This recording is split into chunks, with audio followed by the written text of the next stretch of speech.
Hello, chem students. Okay, so what we are going to be doing if you're watching this video is answering question 21 on our study guide. So the question says, how many calories are needed to cool 100 grams of steam from 110 degrees Celsius to 40 degrees Celsius? All right, so I've already identified the steps I'm going to be taking. If I'm starting at 110, I'm starting in E. I'm going to cool it down to 100, and then I'm going to condense it. That's step D. And then once it's a liquid, it's going to be cooling from 100 down to 40. So that's step C. So E, D, and then C. So for step E, we're going to start with our mass. Our mass is 100. All right, so we're going to write 100 right there. The specific heat of steam is 0.48 calories per gram degree Celsius.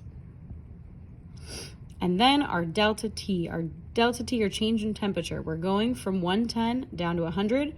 Remember that delta T is T final minus T initial.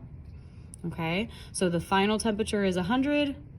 110 was our original temperature, so our -10 is our delta T.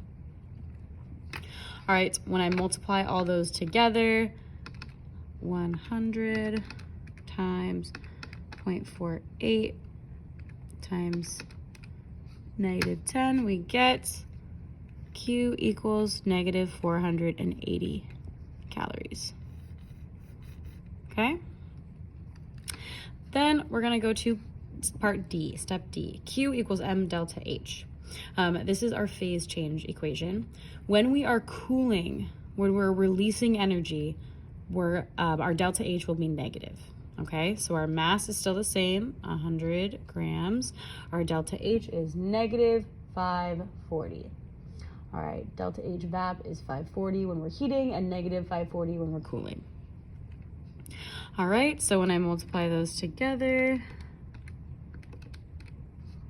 I get Q equals -540, oh no, sorry, 54,000.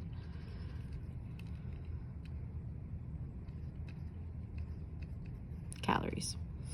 Okay, now we're going to do step C. So we are calculating the energy that's released when we cool our water from 100 down to 40 degrees. So our mass stays the same, it's 100. Specific heat of water is 1, and our delta T is -60 because we're going from 100 down to 40. So our final temperature is 40 minus our initial temperature, which is 100, so -60. All right, and then our answer we get is Q equals 6,000 calories.